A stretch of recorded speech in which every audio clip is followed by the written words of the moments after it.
Hi everyone, my name is Jared, and some of you may know me as Told by Jared, and welcome to the first installment of Astro by Jared. Yeah, Astro by Jared, hosted and brought to you by Astro by Jared. You get the ring. You guys get the ring. Yeah. And today with me, I have my girl Steph. Hey, what's up? And today we'll be taking a quick little dive and digging deeper into her natal chart. Y'all see it. While you guys are listening, see if you can pull up your own natal chart if you guys know how to. I'll probably tell you guys at the end how you can pull it up and see if you guys have similar placements with Steph. You never know, so stay tuned. At the beginning of each episode of Astro by Jared, I'm going to be giving you guys a special list that I like to call a planetary forecast. With that, I'm simply going to give you guys a rundown of the current planets in the sky as we speak. Yeah, that's right, everyone. Astrology is more than just the quote-unquote horoscope or sun sign that everyone normally talks about. The sun, which is the sign or placement that most people identify with, is in Libra, which transitions around every 30 days and will be transitioning into Scorpio on October 23rd, this upcoming Sunday. The moon is currently in Leo and will change into Virgo probably in a few hours or tomorrow. Mercury is currently in Libra as well as Venus, and they'll move into Scorpio around mid-November. And Mars is in Gemini until March 2023. It's in retrograde right now. But I feel like it's time to jump in. Are you ready, Steph? Yeah, I'm definitely ready. I'm excited to be here. Okay. Let me pull up your chart because I know I got it right over here. And I know you were telling me the thing about your chart is you're born on a transition day, right? Yes. Okay. So I don't know if other people have this type of struggle, but I know when it comes to me, I'm technically born on February 18th, 1997 to be exact. And in that specific year, on the day that I was born, depending on the time that I put into any specific chart calculation app, website, whatever, because I don't know my birth time, if I put it in the morning, it's going to give me a 29-degree Aquarius.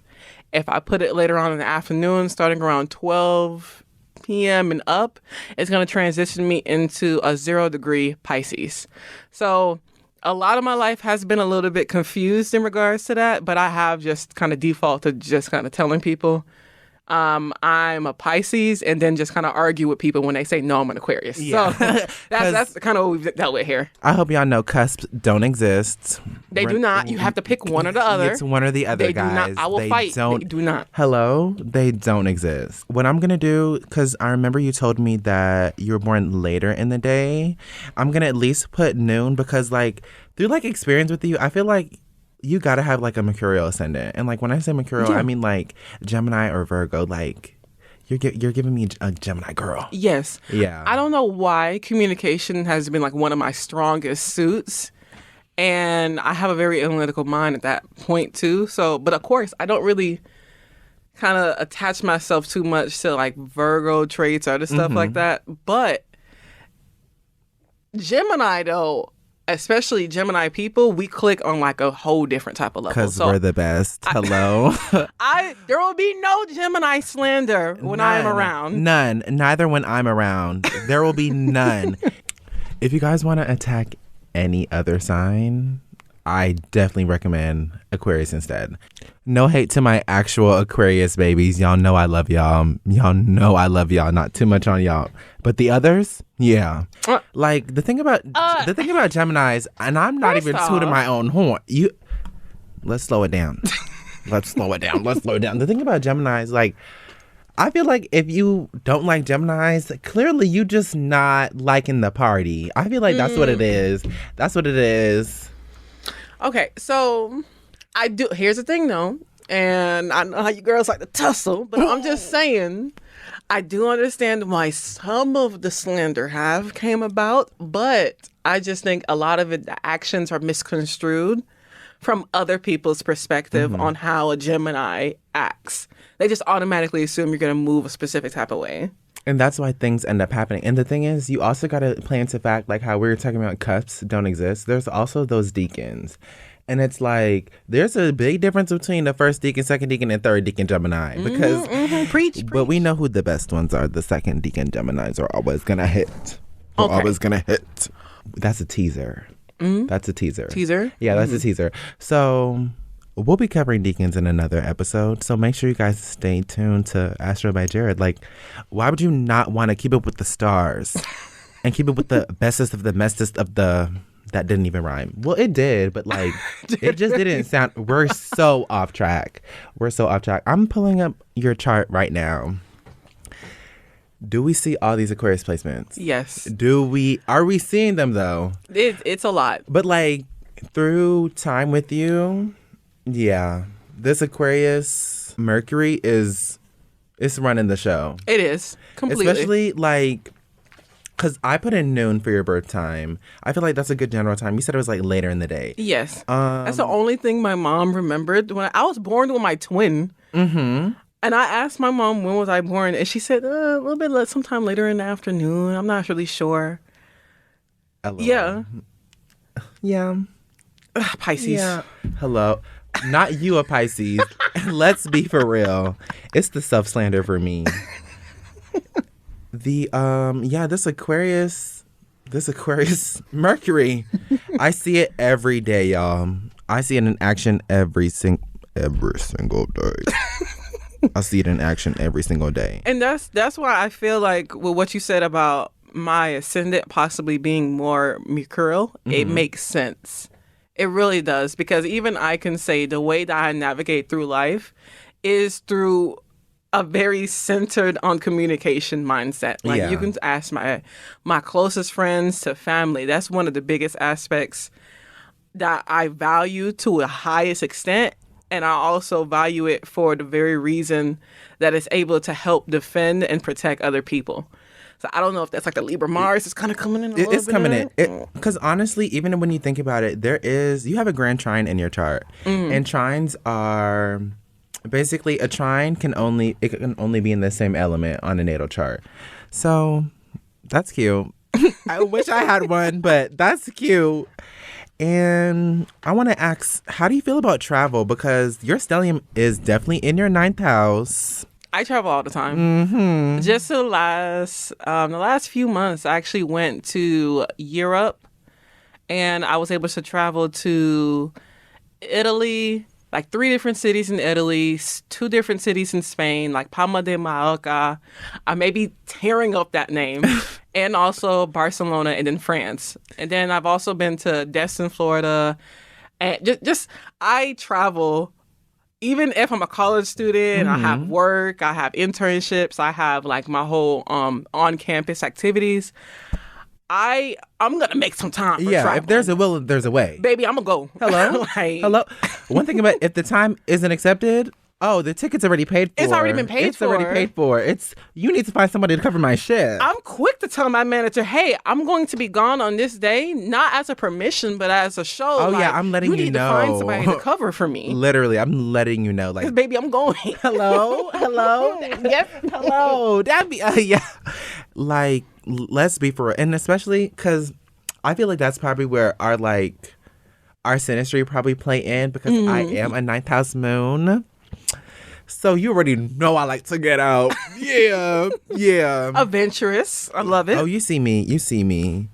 Let's talk about what happens when somebody do you dirty, because I know how Libra Mars like to tussle. It's giving tit for tat. Listen, my that Libra Mars is in direct opposition with my Saturn.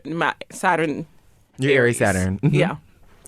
So I deal with a lot of course, passive aggression. I know in my earlier years, before I was able to kind of work through like my own trauma, my own issues, I dealt with a lot of just kind of people pleasing, letting other people kind of like just do their own thing. Looks at Cancer Moon. Oops. So I think that kind of like the Cancer Moon and also the Libra Mars kind of made the negative issues kind of bounce off each other and kind of magnify in a sense. Especially since they're both cardinal. Yes. And they're squaring each other, babe. Yes, badly. They're definitely squaring each other. So there's a lot in regards to aggression and anger that I had to work through because it was relatively repressed from a young age all the way up into even now. I don't really like to get angry a lot. I want us to work it out. Everybody in this situation, I don't care if it's me and you, I don't care if it's a group setting. I'm technically always the mediator because I'm technically always seeing both sides. Hello, as to Libra Mars. why someone's the way that they are. But if we can't settle it out, I will be forced to have to remove myself from the situation because I refuse to kind of be in those type of negative spaces in long term. So, but knowing me, if any person that you has been around me for like years, even months, you can clearly see I do not like turmoil in my personal setting, in my work setting, just anywhere. And I just feel like it's one of the main factors as to why I kind of step up and try to mediate the situation for what it is. Because not everybody has the gift of gab that I do. Mm-hmm. And I'm going to utilize it to the best of my abilities. And another thing that I noticed with your chart is your Saturn and your Mars. They're in a mutual reception because they're both in their. Well, your Libra Mars is in its detriment, and your Aries Saturn is in its fall. Yeah, completely. So, but it's still a mutual reception because Aries is home in Mars, and then Libra is home in Saturn. Yeah. So I think Exalted. Because yes, Saturn is home. It's technically the ruler for Capricorn. Mm-hmm. Okay, but I think that's one of the reasons why I had so many issues with aggression, with confrontation, with kind of standing up for myself. Because when it comes to others, I'm definitely the sword, the shield, the army behind making sure that they're good or making sure that their situation is pushed forward. But when it comes to myself, there was a lot of restraint that I kind of dealt with in regards to that.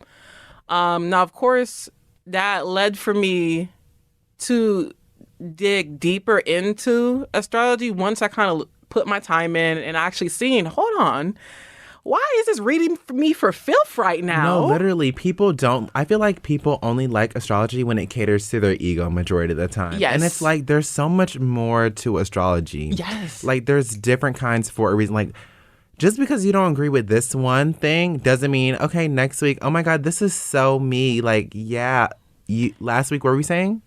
What were we saying last week? Like you were literally just saying, I'm a Taurus and I don't act like that. My thing is, if you only know your sun sign, that's like you coming up on a house and seeing the front of it and not caring about anything else that's going on inside the household. And it's your house. Like you asked for a 4-bedroom, 5-bath, and you found out it was a 4-bedroom, 5-bath, but literally the outside of it is orange, and you act like you can't buy paint. Yes. Be so for real. Yeah. Like it says I'm a Scorpio, but I'm not that secretive or I'm not that private. Like they like to. Mm-hmm. They like to little tweak things. And it's like, babe, open up the natal chart. Just open up the chart. Yes. Because you don't know. You could have maybe like a Leo moon, Leo rising, and you don't really realize that. Your sun is technically the person that you're meant to be growing into, not what you're already coming up as. Hello? They're not ready for that. They're not ready for that. They're not. I was also looking at this Pisces sun. You know how they like to talk about the Pisces and calling them the delusional girlies. So what's the tea on that? Because mutable placements are literally warping their realities as they speak. Yes, but in a sense though, and this could just be the whole Pisces sun that I potentially am. But I just feel, in a sense, is romanticizing your life.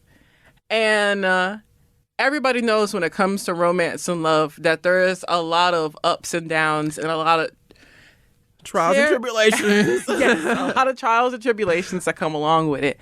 But it's also understanding that just because life is giving you this, it doesn't mean that you can't transmute it into something else. Hello. Yes. So, yeah, you may call me delusional, but I'm also experiencing life for what God has given me. Hello. And making it fun. Yes.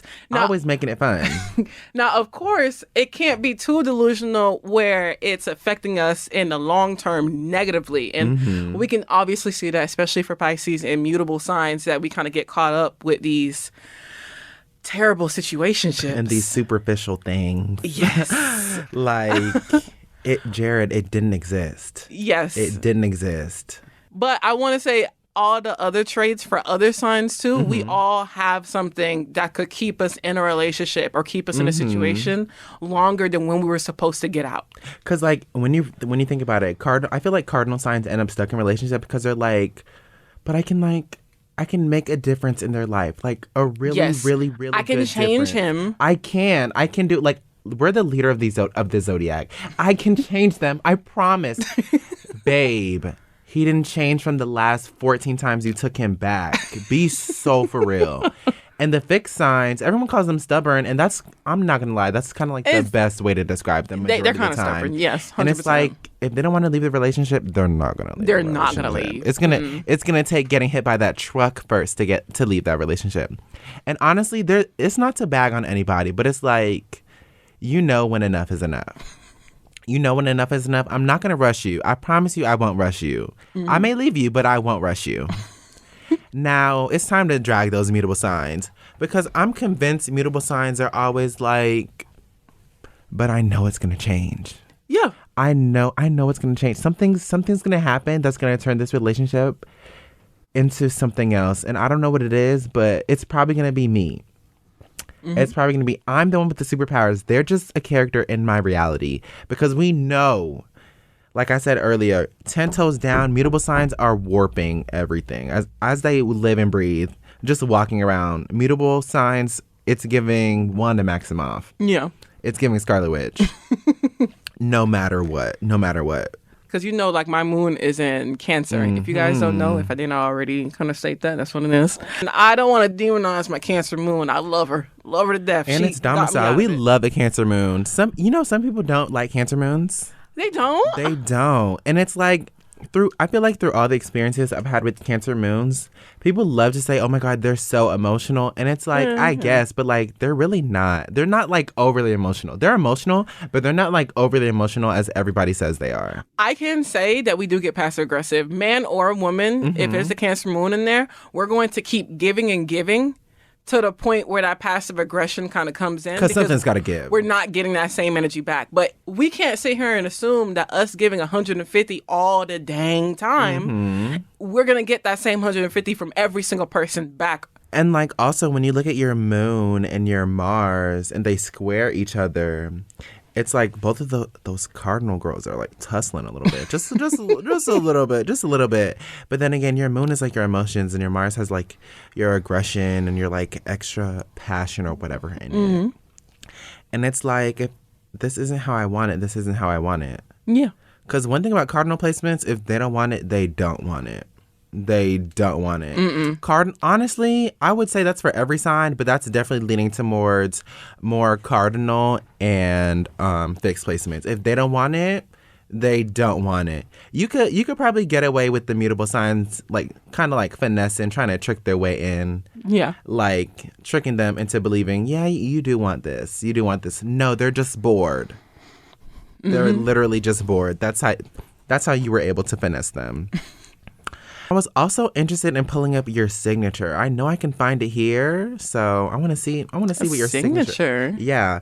So what is that? In your chart, there's a little thing called a signature, and it's like a zodiac signature. So it'll be like 1 out of the 12 signs. Okay. And it'll just round up like all the points, like however many elements that you have and however many of the placements. Like it just sums up all your placements all together.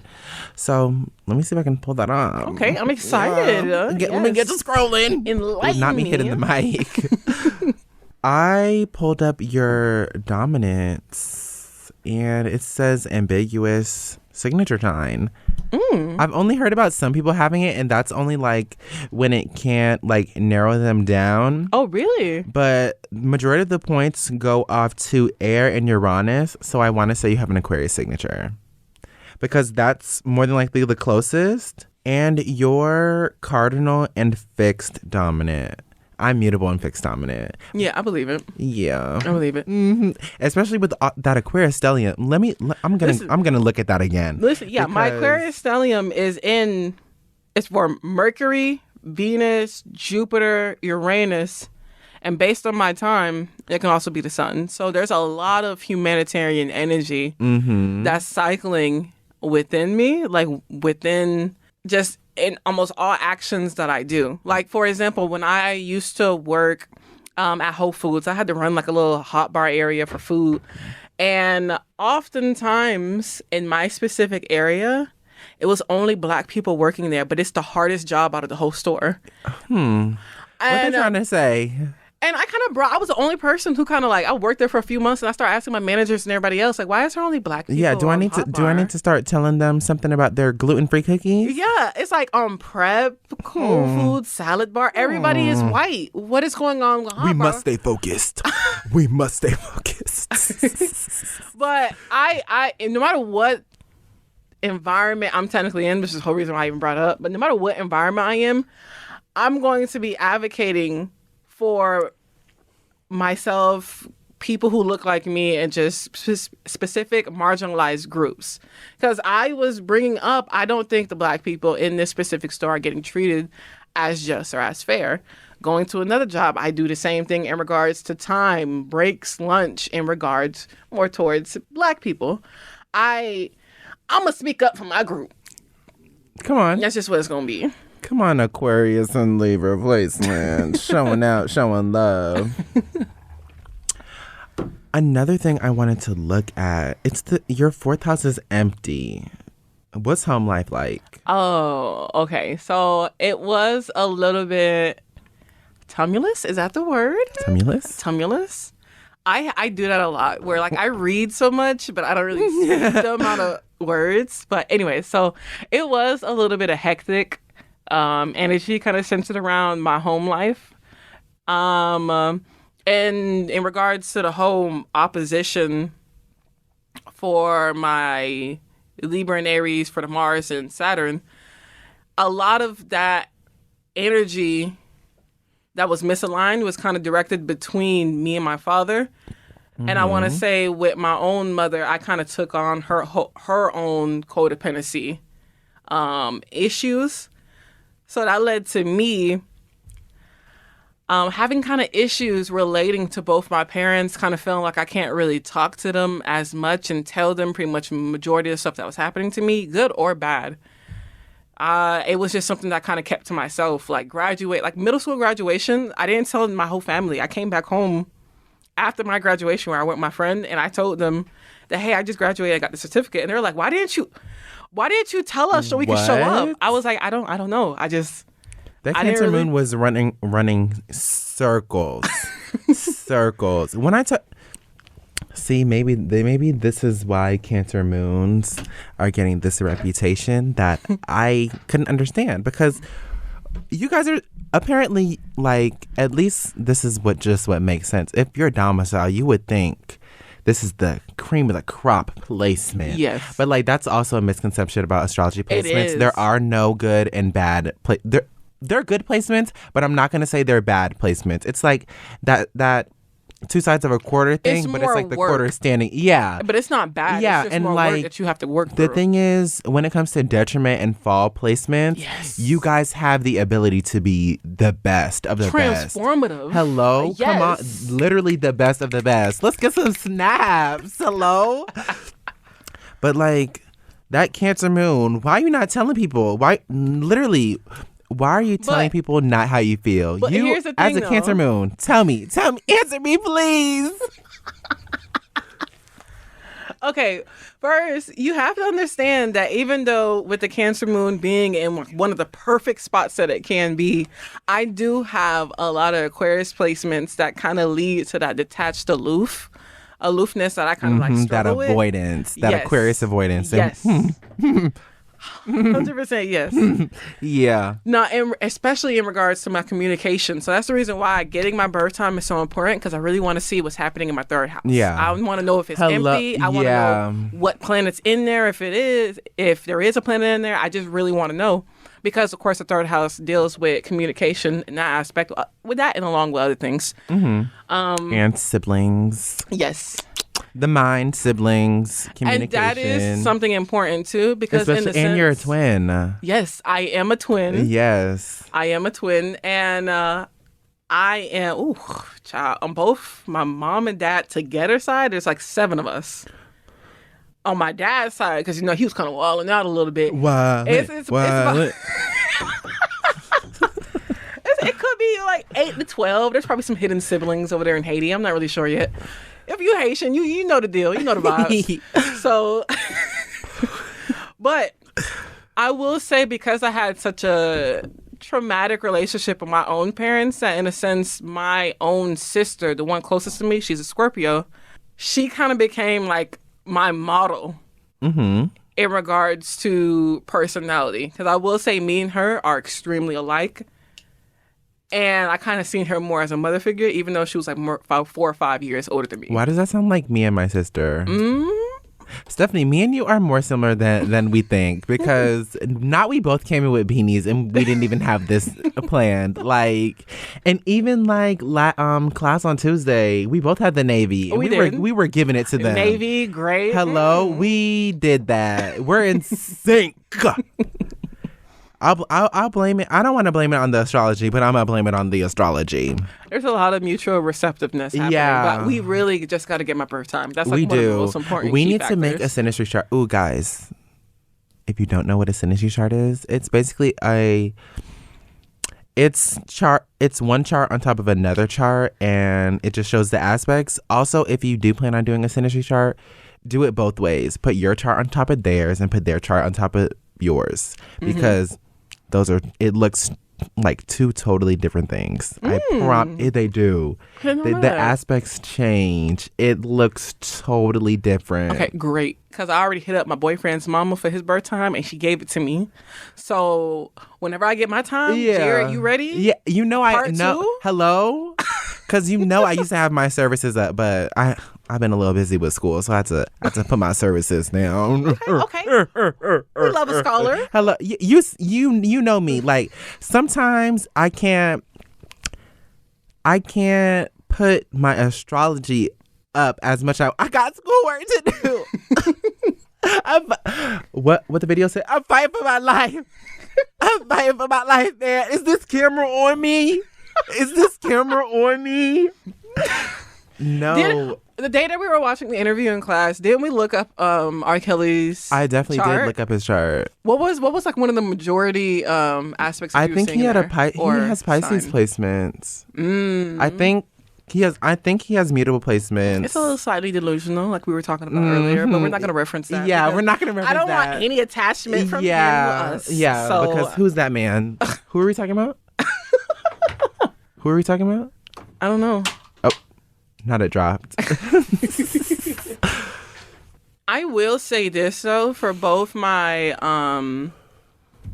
Mercury and my moon, even though on like the more traditional sense, they wouldn't really like be helping each other too much.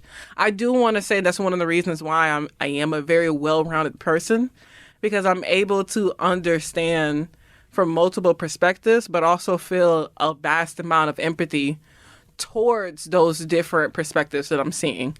Because it's different to just be able to say, oh, I know why you did it, but not empathize with the person in that moment of what they did and understanding why they did it. Come on, reflection. So I will say that my moon being in its domicile state is one of the best things that has helped me navigate through a lot of the issues and trauma I have faced to be where I'm at now. Water moons do it better. Yes, they do. Water moons do it better, hands down. I also saw, because like I want to jump into career, because like yes. this Aquarius midhaven and this Pisces sun in the 10th house, What are we doing? What are we doing with our? I know you got plans. I know you got plans. So I have a lot of plans actually, and whenever like an actual like older adult, because they consider us kids.